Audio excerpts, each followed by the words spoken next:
Oh, hello adventurers, I'm Genard, and today we'll discuss Presidential Decree 1006, which was signed on September 22nd, 1976 by the late President Ferdinand Marcos Sr.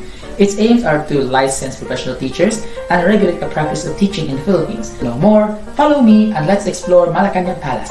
Let's go! Malacanang Palace, the seat of power in the Philippines. A quick rundown of the decree is that a teaching license or certificate is now mandatory before one can teach.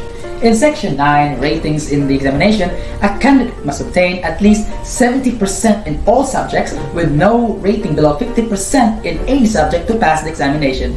In Section 10, reports of the result of examination, the examiner shall report the ratings obtained by each candidate to the board within 150 days. Next is Section 11, issuance of certificates. Teachers who have passed the examination given by the Civil Service Commission and the Department of Education and Culture shall be considered as having passed the Board of Examinations for Teachers. Up next is Section 12, registration. The Civil Service Commission shall register holders of professional teacher certificate, and the registrant is entitled to all rights and privileges of a professional teacher until and unless suspended or cancelled by the board for just causes. Then next is Section 15, prohibition, which states that a person must have a license to teach, which ties neatly with Section 16, penal provision, where the state shall fine 1,000 pesos to a person with no license or having an expired license and will be sent for not less than 6 months to up to 2 years in prison. And finally, Section 19, effectivity. This decree shall take effect on January 1st, 1977. And those are some salient sections of Presidential Decree 1006. Let us answer some frequently asked questions. What will happen to those who started teaching before the law was implemented?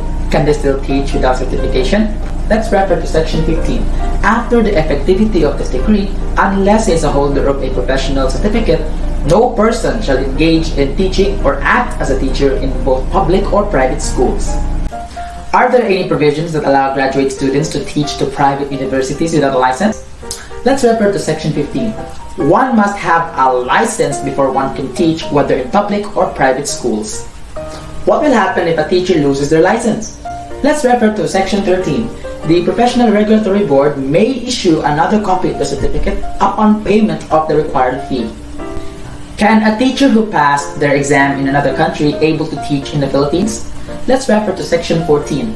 The Civil Service Commission can allow them to teach provided that the country they tested from has the same laws and privileges here in the Philippines and sufficient evidence is presented.